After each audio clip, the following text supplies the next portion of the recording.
What's up, everyone? Welcome back to the Daily Comm Check. My name is Brian, and today we're going to be looking at something a little bit different.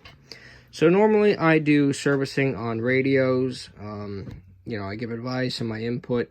I've done police, auxiliary, fire, EMS, private security, a number of commercial jobs and applications where two-way radios would be very useful and preferred as a method of communication. So I like to put in my input on those, but today we're going to focus on something else, and that is a specialty that I've recently endeavored in, which is light bars. So what you're looking at here is a Federal Signal Raydian. It's obviously been taken apart and customized a little bit. These pieces here are the retainer pieces for the side lights. It provides a full 180-degree half circle on both the left and right respectively, to give you intersection warning and clearance. The spotlights are on the feet, there and here, and these are the takedowns up in the front, and the alley lights are here on the left and the right side respectively, back there in the back. And as you can tell, I like Wendy's. So what I've done is I've taken this apart because it was very filthy and disgusting. The top has been scrubbed clean from top to bottom. The inside has also been cleaned inside and out. And yes, I'm doing this in my basement because the spray paint that I'm using for these pieces here, these were all silver, but I cleaned them and I spray painted them to kind of give them a more covert look. They'll blend in with the feet when the end caps are on also. You can see why I'm redoing it, because look at all the yellow tint. Not so much tint, but distortion and discoloration. This is the way it should be, right? And that's what it is. Now, this is from road salt, exposure to UV sunlight, just very poor maintenance. It's very common with most municipal departments. They don't clean and take care of the light bars like they should. It's not really a priority to do it, but it's still a very good thing to do, because if an end user gets one of these, they don't have to go through all the hassle and frustration. For instance, these had to be calibrated and adjusted both horizontally and vertically so that they would match up. Otherwise, the lights would be like crooked headlights. They'd be kind of flashing all jacked up and whatnot. So I cleaned the inside and out with a special cleaner and scrub brush.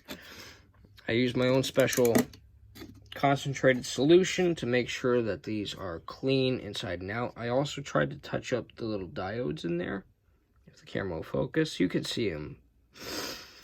So I've done that. And like I said, there's another one that's drying. I did all these up here, both sides, front and back. And I touched up this right here. I also did inside the grooves. I'm very anal when it comes to making sure that the center pieces are clean. So if there's anything that you have that you want to see if you can get fixed, cleaned, restored, whatever, keep in mind I do two-way radios. I really prefer to work with UHF. They're a little bit more popular in my area, so it's easier for me to punch into frequency and see how the reception is. And of course, I can always test them on mine, but it's always better to see how it connects to a system, like how it is able to observe a system. You know, whether it's an analog, simplex, or, if it's monitoring a trunking system, whatever it is. I like to work with Motorola, but if you got a Kenwood, if you got Harris, if you have anything you want me to take a look at, feel free to drop a comment in the section below. And please make sure you like and subscribe. Not so much for me, but to let me know that you guys are interested in what I'm doing. You're interested in the projects that I'm undertaking. You like my input, and the information that I give you is of value. Now, with that in mind, you guys really need to make sure that you're aware of what your laws are in your state. You don't want to be running around with the wrong colors, the colors that don't meet the right class, like class 1, 2, or 3. Each state's a little bit weird or different about their laws pertaining to how bright they have to be, how many FPM or flashes per minute, especially here in New Jersey. It is a nightmare. A lot of my friends, they have, you know, wig wags set up in their headlights, and in this state, it's a gray area. So there's a lot that goes into it, you know.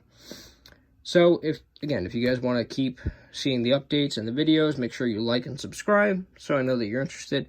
And of course, I'm going to finish up on this, and I'm going to give you guys another video as to how it came out. So far, I'm about 75% done. I just have to rearrange the diodes in here so they're a mix of a particular color. I'm not going to go into what the color is because this is not my light bar. This is for a client.